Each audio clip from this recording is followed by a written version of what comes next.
시청자 여러분 안녕하십니까? VOA 모닝 뉴스입니다. 북한의 전염병 대응은 평양에 집중돼 있으며 진단 장비와 격리 시설 등의 지원이 없어 주민들이 어려움을 겪고 있다고 탈북민 출신 전염병 전문가가 지적했습니다. 국경을 차단했어도 밀수 경로를 통해 신종 코로나 바이러스가 유입됐을 가능성이 있다며 북한 당국이 투명하게 국제사회에 협력을 요청해야 한다고 말했습니다. 첫 소식 오택성 기자가 보도합니다. 북한 의사 출신인 최정훈 고려대 공공정책연구소 교수는 6일 VOA와의 인터뷰에서 북한에도 전염병 방역 시스템이 존재하지만 제대로 작동하지 않는다고 지적했습니다. 2012년 탈북 전까지 청진 철도국 위생방역소에서 전염병 대응을 전담했던 최 교수는 북한이 국경을 폐쇄하는 등 신형 코로나 바이러스 확산 차단을 국가 존망에까지 연계시키고 있는 것을 이렇게 분석했습니다. 작동을 안 하니까 그래 약간 법석을 떠는 거죠. 북한은 일단 전염병 방역 시스템 자체는 갖춰져 있습니다. 작동을 안 한다는 게 문제인 거죠. 과거 전염병 사례를 보면 보건성 등에서 각종 방침이 하달되지만 현장에서는 격리 등 조치가 제대로 이루어지지 않는다는 게 최 교수의 설명입니다. 열악한 의료 여건과 더불어 전염병 감염 여부를 진단할 장비가 미비한 점도 문제로 거론했습니다. 병원이나 보건기관들의 전기와 상수도는 물론이고 진단할 수 있는 의료 장비와 이렇게 보장 안 되기 때문에 이미 있는 낡은 설비라도 가동할 수 없고 특히 또 이렇게 이번에 발생한 신종 코로나 바이러스 같은 경우에는 과학적으로 진단할 수 있는 장비나 시약 자체가 없습니다. 따라서 의사들이 직접 현장으로 나가 열이나 증상이 있는 사람을 찾아 격리시키는 게 현실이라는 겁니다. 최 교수는 국민의 안전을 먼저 고려하는 미국, 한국과 달리 북한의 전염병 대응은 평양, 지도부 보호가 우선이라고 주장했습니다. 북한 차원에서는 혁명의 순회 후 결사옹이, 다시 말하면 평양만 이제 완전 적폐시킵니다. 전쟁 발생 시에. 그러다 보니까 평양으로 향하는 모든 철도와 육로를 다 봉쇄해버립니다. 최 교수는 북한 당국은 전염병 발병을 공개하기 꺼려하지만 한국 등 국제사회에 투명하게 정보를 제공하고 협력을 요청해야 한다고 강조했습니다. 최 교수는 공개된 세관은 차단했겠지만 겨울철 얼어있는 강을 통해 밀수꾼들이 오고 갈 것이며 과거에도 이런 경로로 전염병이 유입된 사례가 있다고 전했습니다. VOA 뉴스 오택성입니다. 마크 에스퍼 미국 국방장관은 북한을 이란과 함께 불량 국가로 지목하면서 지속적인 위협을 받고 있다고 말했습니다. 또 중국과 러시아 등의 위협에 맞서기 위해 군사 대비태세 강화와 동맹 확대, 국방부 자체 혁신을 강조했습니다. 김시영 기자가 보도합니다. 마크 에스퍼 미 국방장관은 6일 존스 홉킨스대 국제관계대학원이 주최한 강연회에서 북한을 이란과 함께 불량 국가로 지목했습니다. We also face continued threats from rogue states like Iran and North Korea that require our constant vigilance.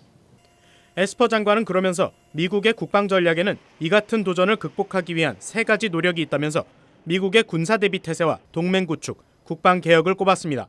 First, we are strengthening military readiness and investing in the modernization of a more lethal force. Second, we are building alliances and attracting new partners around the globe. And third, we are reforming the department for greater performance and accountability. 에스퍼 장관은 이어 미국이 이란과 북한 문제 등 단기적 문제에 대응해야 한다면서도 미국이 이라크와 아프가니스탄에 개입해 있던 18년 동안 중국은 군사력을 비약적으로 발전시켰다면서 장기적 위협에 대한 경계 역시 늦추지 말아야 한다고 강조했습니다. I know Iran is right here in front of us and North Korea over here is right in front of us and we have to deal with terrorists and all that. If we keep focusing on the near term, we will miss the long term and we will fall irreversibly behind. 중국을 비롯한 적국들의 군사력 전문화, 새로운 현대화 전력 구축 등도 주시해야 한다고 강조했습니다.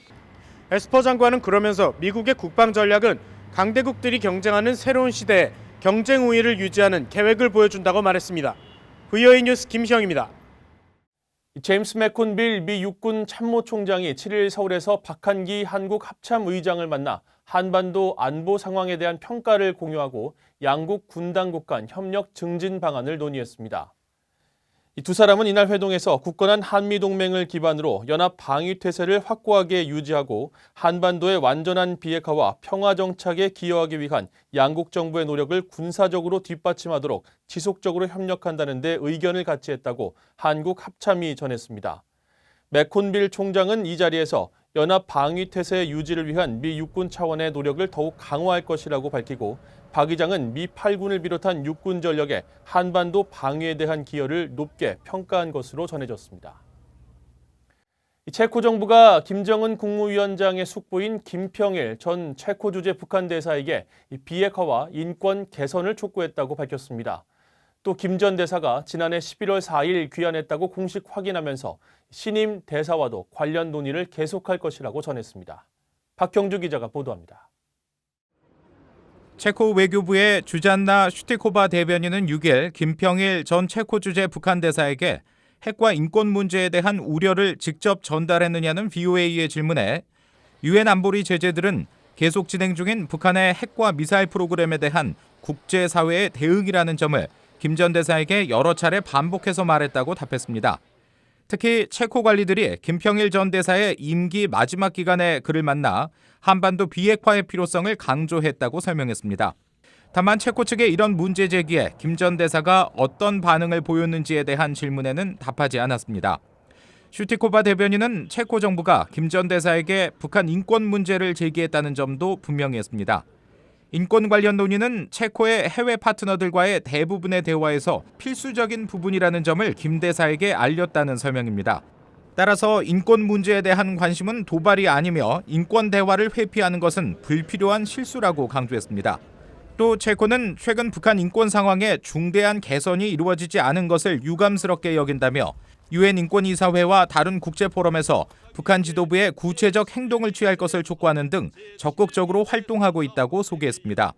슈티코바 대변인은 또 체코는 새로 임명된 체코 주재 북한 대사를 포함한 북한 대표들과 앞으로 비핵화와 인권 개선과 관련해 계속 대화할 준비가 돼 있다고 말했습니다. 그러면서 김평일 대사가 지난해 11월 4일 임기를 마치고 이날 평양으로 귀환했으며 주원철 신임 대사가 부임했다는 점도 공식 확인했습니다. 김평일 전 대사는 1954년 김일성 주석과 두 번째 아내인 김성애 사이에서 태어난 인물로 김정일 위원장의 이복 형제자 김정은 위원장의 삼촌입니다. 1979년 유고슬로비아 주재 무관으로 발령난 후 40년 동안 유럽에서 생활했습니다. VOA 뉴스 박형주입니다. 미국과 한국 정부가 비핵화와 남북관계, 대북제재 관련 사안을 조율하는 워킹 실무그룹 회의를 다음 주 초 서울에서 진행할 것으로 알려졌습니다. 알렉스 웡 미국 국무부 대북특별부대표는 오는 10일쯤 한국을 방문해 이동열 외교부 평화외교기획단장과 만나 미한 워킹그룹 회의를 열 예정이라고 한국 언론이 7일 보도했습니다. 한국 정부 당국자는 언론을 통해 이번 회의가 미북 대화의 조속한 재개를 견인하기 위한 남북 협력 사업의 제반 사항을 논의하는 자리가 될 것이라고 설명했습니다. 특히 한국 정부가 추진하는 북한 개별 관광 등 여러 남북 협력 사업 구상에 대해 미한 간 조율이 진행될 것으로 전해졌습니다. 북한과 연계된 것으로 추정되는 해킹그룹이 한국통일부 산하 통일교육원의 전직 직원을 사칭해 불특정 다수 기업을 공격한 정황이 포착된 것으로 전해졌습니다.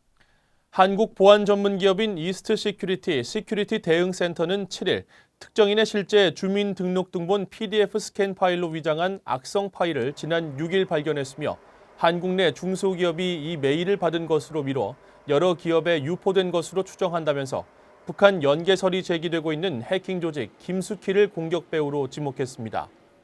김수키 그룹은 지난 2014년 한국 수력원자력 해킹 사건에 이어 지난해 통일부와 경찰청 그리고 암호화폐 거래소를 상대로 피싱 공격을 했다는 의혹을 받고 있습니다. 이번에 포착된 수법은 겉으로는 PDF 문서로 보이지만 실제로는 EXE 실행 파일과 동일하게 작동돼 PC에서 이 파일을 실행하면 해커는 사용자 몰래 해당 PC를 원격 조종하거나 내부 자료를 탈취할 수 있는 것으로 알려졌습니다. 북한 민주화위원회와 탈북민 전국연합회 등 탈북단체들이 지난해 한성욱 모자 사망 사건 재발 방지를 위한 대책과 북송된 북한 선원 사건에 대한 진상 규명을 촉구했습니다. 이들 탈북단체들은 7일 서울 한국정부청사 앞에서 집회를 열어 이같이 촉구하고 한국통일부가 이들 사건과 관련한 대화를 회피하고 후속 대책도 마련하지 않고 있다고 주장하면서 김현철 통일부 장관의 사퇴를 촉구했습니다. 이들은 또 현재 하나원에서 대한민국 정착 교육을 받고 있는 탈북민들이 부당한 통제와 처우를 받고 있다고 주장하며 당장 개선해야 한다고 통일부에 요구했습니다. 이상으로 VOA 모닝 뉴스를 마칩니다. 시청해주신 여러분 고맙습니다.